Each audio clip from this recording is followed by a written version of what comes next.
తప్పు నిర్ణయం జీవితాన్ని శాశ్వతంగా మార్చేసింది. ఒక ఫోన్ కాల్, ఒక సోషల్ మీడియా పరిచయం, ఒక స్నేహితుడిని కలవాలన్న ఆలోచన, ఒక బైక్ రైడ్, అంతే. ఆనందంగా మొదలైన ఆ ప్రయాణం ఊహించని పీడ కలగా మారిపోయింది. ప్రకృతి అందాలను ఆస్వాదించడానికి వెళ్లిన ఆ గుట్టపై మనుషుల రూపంలో మాటు వేసి ఉన్న మృగాలు ఎదురయ్యాయి. తాము అటవీ శాఖ అధికారులమంటూ నమ్మించారు. ప్రశ్నల పేరుతో భయపెట్టారు. ఆ తర్వాత అసలు రూపాన్ని బయటపెట్టారు. యువకుణ్ణి దారుణంగా కొట్టి యువతిని బలవంతంగా పొదల్లోకి ఈడ్చుకెళ్లి అమానుషానికి పాల్పడ్డారు. సహాయం కోసం అరిస్తే ప్రాణాలు తీస్తామని బెదిరించారు. ఒక యువతి కలలపై, ఆమె జీవితంపై చెరగని గాయాన్ని మిగిల్చిన ఆ భయానక ఘటన వెనుక అసలు కథ ఏంటి? నకిలీ అధికారుల ముసుగులో వచ్చిన ఆ ముగ్గురెవరు? వారు ముందు వేట కోసం అక్కడ మాటు వేసున్నారా, లేక అవకాశాన్ని ఆసరాగా చేసుకుని కామాంతులా? దేశవ్యాప్తంగా సంచలనం రేపిన చిత్రకూట్ గ్యాంగ్ రేప్ కేసు వెనుక ఉన్న షాకింగ్ నిజాలేంటి? Let's watch.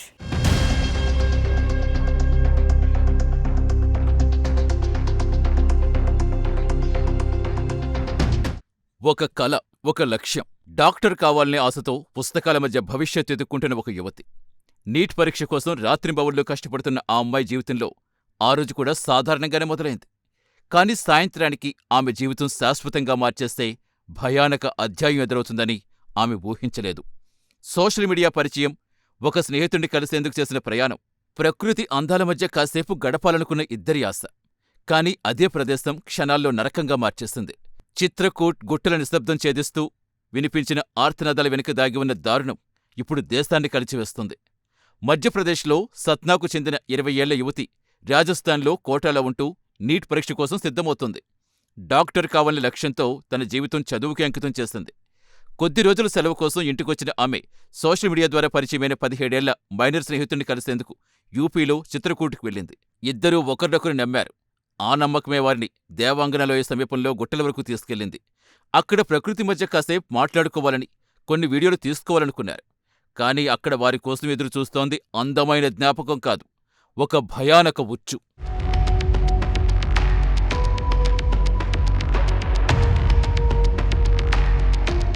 ఇద్దరూ సోషల్ మీడియా రీల్స్ తీసుకుంటున్నారు. అదే సమయంలో దూరం నుంచి ఒక బైక్ వారివైపు దూసుకొచ్చింది. దానిపై 3 వ్యక్తులున్నారు. సాధారణంగా కనిపించిన ఆ ముగ్గురు క్షణాల్లో అధికారులా ప్రవర్తించడం ప్రారంభించారు. తాము అటవీశాఖ అధికారులమని చెప్పారు. ఈ ప్రాంతంలో ఎందుకున్నారంటూ ప్రశ్నించారు. మొదట భయపెట్టారు, తరువాత బెదిరించారు. కాని అది కేవలం ఆరంభమే. ఏం జరుగుతుందో అర్థం చేసుకునేలోపే పరిస్థితి మారిపోయింది. యువకుడిపై బెల్ట్తో దాడి చేశారు. అతన్ని తీవ్రంగా కొట్టారు.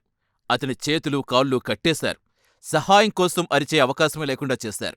తన కళ్ల ముందే జరుగుతున్నదాన్ని ఆపలేకపోయాడు. ఒకవైపు దెబ్బల నొప్పి, మరోవైపు తనతో వచ్చిన స్నేహితురాల్ని కాపాడలేకపోతున్నానని నిస్సహాయత. యువతిని బలవంతంగా సమీపంలో పొదల్లోకి ఈడ్చుకెళ్లారు. ఆమె కేకలు వేసింది, వేడుకుంది. కాని ఆ కేకలు ఆ గుట్టల మధ్యే మిగిలిపోయాయి. అరిస్తే కిందకు తోసేస్తామని బెదిరించారు.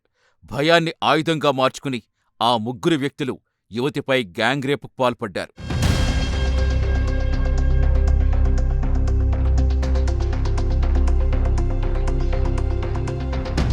అక్కడ బంధించబడ్డ యువకుడు చివరికి ఎలాగో తప్పించుకున్నాడు. గాయాలతో, భయంతో వణుకుతూ పోలీస్ అత్యవసర హెల్ప్లైన్కు సమాచారమిచ్చాడు. సమాచారం అందుకున్న పోలీసులు వెంటనే ఘటనాస్థలికి చేరుకున్నారు. బాధితులను ఆసుపత్రికి తరలించారు. యువతికి వైద్య పరీక్షలు చేశారు. గాయపడ్డ యువతికి చికిత్స అందించారు. నిందితుల కోసం ప్రత్యేక బృందాలు రంగంలోకి దిగాయి. సీసీటీవీ దృశ్యాలు పరిశీలించారు. అనుమానితుల కదలికలు గుర్తించే ప్రయత్నం చేశారు. ఇప్పటికే ఒక అనుమానితుడిని అదుపులోకి తీసుకుని విచారిస్తున్నారు. మిగిలిన 2 కోసం గాలింపు ముమ్మరం చేశారు. ఈ కేసు కేవలం ఒక రాష్ట్రానికి సంబంధించింది కాదు. ఇది మహిళా భద్రత గురించి మళ్లీ దేశవ్యాప్తంగా చర్చకు దారితీసిన ఘటన. సోషల్ మీడియా పరిచయాలు పెరుగుతున్న ఈ కాలంలో యువత మరింత జాగ్రత్తగా ఉండాల్సిన అవసరం గుర్తుచేస్తుంది. అదే సమయంలో నేరస్తులు అధికారుల ముసుగులో తిరుగుతున్నప్పుడు సాధారణ ప్రజలు ఎవరిని నమ్మాలి అన్న ప్రశ్నను కూడా లేవనెత్తుతుంది.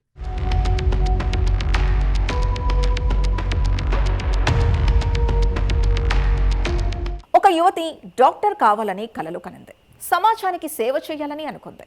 కానీ కొంతమంది దుర్మార్గులు ఆమె జీవితంలో చెరగని గాయాన్ని మిగిల్చారు. అయినా ఇలాంటి ఘటనలో బాధితురాలి జీవితమే ముగిసిపోదు. ఆమెకు న్యాయం జరగాలి. ఆమె మళ్లీ నిలబడాలి. నేరస్తులు ఎంత దాక్కున్నా చట్టం ముందు నిలబడాల్సిందే. ఎందుకంటే భయం నిశ్శబ్దాన్ని తెచ్చినా నిజం చివరికి న్యాయం కోసం గట్టిగా మాట్లాడుతుంది.